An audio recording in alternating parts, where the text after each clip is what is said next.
हम आज बात करेंगे भारत की शिक्षा नीति पर, जिसमें बहुत बड़ा बदलाव आया है। कहते हैं जब किसी देश में बहुत बड़ा बदलाव करना हो तो सबसे पहले उस देश की शिक्षा नीति को बदलना बहुत जरूरी है। और 34 वर्षों के बाद भारत में नई शिक्षा नीति की घोषणा हो चुकी है। भारत सरकार के मानव संसाधन विकास मंत्रालय ने इस नई शिक्षा नीति की घोषणा की है। इसलिए इस देश के तमाम छात्रों तथा अभिभावकों को इस नई शिक्षा नीति की जानकारी रखना बहुत जरूरी है। आप छात्र हैं या किसी छात्र के माता पिता हैं तो आपको यह सारी जानकारी बहुत ध्यान से सुननी चाहिए। नई शिक्षा नीति के अंतर्गत सर्वप्रथम और सबसे महत्वपूर्ण तथ्य यह है कि अब तक भारत की स्कूली शिक्षा व्यवस्था 10+2 के फॉर्मेट पर चलती थी, लेकिन अब इसे 5+3+3+4 के फॉर्मेट में बदल दिया गया है। इसके अंतर्गत स्कूल के पहले 5 वर्षों की पढ़ाई फाउंडेशन स्टेज मानी जाएगी,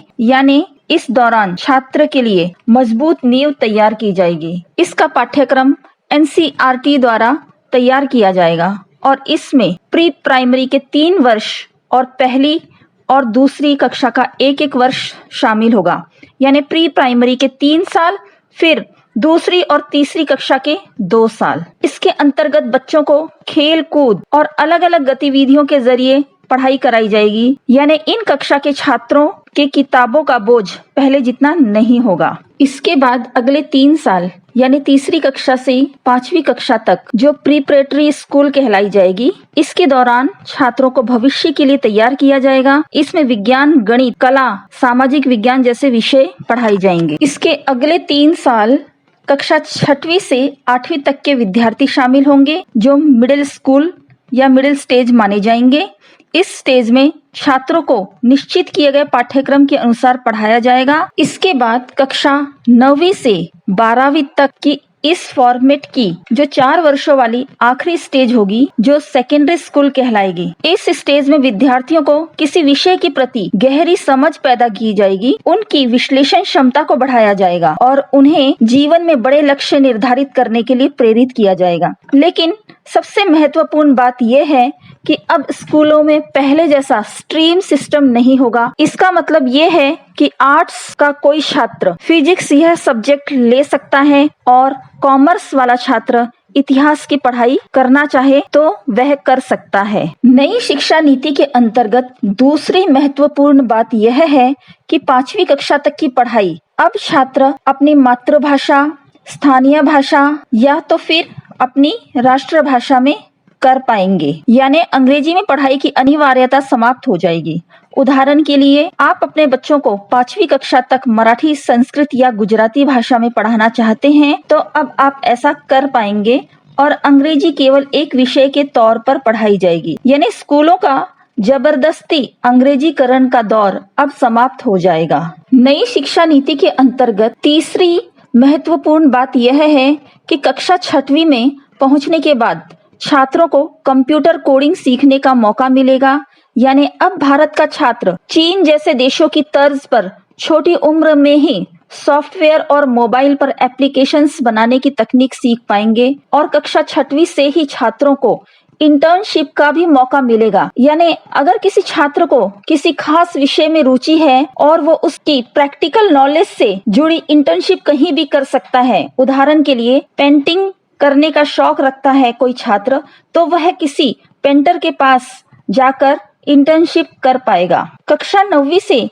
12वीं की परीक्षाएं अब सेमेस्टर के आधार पर होगी। एक साल में 2 सेमेस्टर होंगे और हर 6 महीने में एक परीक्षा होगी और दोनों सेमेस्टर के अंकों को जोड़कर आपके फाइनल मार्क्स किट तैयार की जाएगी, यानी अब एक छात्र के तौर पर आपको पूरे साल पढ़ाई करनी होगी। अब आप ये कहकर बच नहीं सकेंगे कि आप सिर्फ फाइनल एग्जाम की तैयारी करना चाहते हैं। इसके पहले आपने देखा होगा कि बहुत सारे छात्र साल के एग्जाम के 1 महीने पहले ही पढ़ते हैं, लेकिन अब ऐसा नहीं होगा। अब आपको पूरे साल पढ़ाई करनी होगी। नई शिक्षा नीति के अंतर्गत चौथी महत्वपूर्ण बात यह है कि बोर्ड की परीक्षाओं को आसान बनाया जाएगा और इसमें छात्रों की क्षमताओं पर ज्यादा ध्यान दिया जाएगा। रटने की क्षमता पर नहीं बल्कि समझने की क्षमता पर ज्यादा ध्यान दिया जाएगा। ट्यूशन और क्लास के जरिए जो रट्टा लगाने की आदत थी उसको समाप्त कर दिया जाएगा। बोर्ड परीक्षा में विद्यार्थी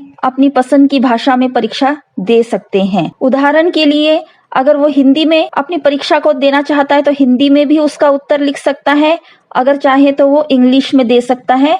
पांचवी महत्वपूर्ण बात यह है कि भारत की नई शिक्षा नीति के अंतर्गत छात्रों के रिपोर्ट कार्ड्स को भी अब पहले की तरह तैयार नहीं किया जाएगा। किसी छात्र को फाइनल मार्क्स देते समय उसके व्यवहार, उसके प्रदर्शन, एक्स्ट्रा करिकुलम एक्टिविटीज में और उसके मानसिक क्षमताओं को भी ध्यान रखा जाएगा। इसके अलावा रिपोर्ट कार्ड का 360 डिग्री असेसमेंट के आधार पर तैयार किया जाएगा। इसमें छात्र खुद को भी अंक देंगे, यानी छात्र खुद का भी विश्लेषण करेंगे। विषय पढ़ाने वाले शिक्षक भी छात्रों को अंक देंगे और छात्र के सहपाठी भी उनका आकलन करेंगे। भारत की नई शिक्षा नीति के अंतर्गत छठवीं महत्वपूर्ण बात यह है कि कॉलेज में पढ़ाई करने वाले छात्रों के लिए इस नई शिक्षा नीति के अंतर्गत कुछ बदलाव किए गए हैं। देश के छात्र कॉलेज में एडमिशन के समय अब कॉमन एप्टीट्यूड टेस्ट दे पाएंगे। इसका अर्थ यह है कि जब उन्हें कक्षा 12वीं में अच्छे अंक नहीं मिले और उनको कॉलेज में एडमिशन नहीं मिल पा रही है तो वे कॉमन एप्टीट्यूड टेस्ट भी दे सकते हैं और इस प्रदर्शन के आधार पर या इस प्रदर्शन का कक्षा 12वीं के अंकों के साथ एप्टीट्यूड टेस्ट में जो अंक मिले हैं उनको जोड़ दिया जाएगा और इस आधार पर छात्र को मनपसंद कॉलेज में एडमिशन मिल जाएगी। भारत की नई शिक्षा नीति के अंतर्गत सातवीं महत्वपूर्ण बात यह है कि ग्रेजुएशन की पढ़ाई को 3 या 4 वर्षों में कोर्स ड्यूरेशन में बांट दिया जाएगा। पहले छात्र ग्रेजुएशन करते करते बीच में ही पढ़ाई छोड़ देते थे तो उनको ग्रेजुएशन की डिग्री नहीं मिल पाती थी, लेकिन नई शिक्षा नीति लागू होने के बाद अगर छात्र 1 साल के बाद कॉलेज छोड़ देते हैं तो उन्हें सर्टिफिकेट दिया जाएगा। यदि छात्र 2 साल के बाद कॉलेज छोड़ देते हैं तो उनको डिप्लोमा दिया जाएगा। यदि छात्र 3 साल की पढ़ाई पूरी कर लेते हैं तो उन्हें बैचलर डिग्री दी जाएगी। इसके अलावा यदि 4 साल का कोर्स छात्र कर लेते हैं तो रिसर्च सर्टिफिकेट के साथ बैचलर डिग्री भी उनको मिलेगी। इससे उन छात्रों को बहुत फायदा होगा जो कॉलेज के दौरान किसी प्रोजेक्ट पर काम कर चुके हैं। 4 वर्ष के इस कोर्स में स्कूल के छात्रों की तरह कॉलेज के छात्र भी अलग अलग विषयों की पढ़ाई एक साथ कर पाएंगे।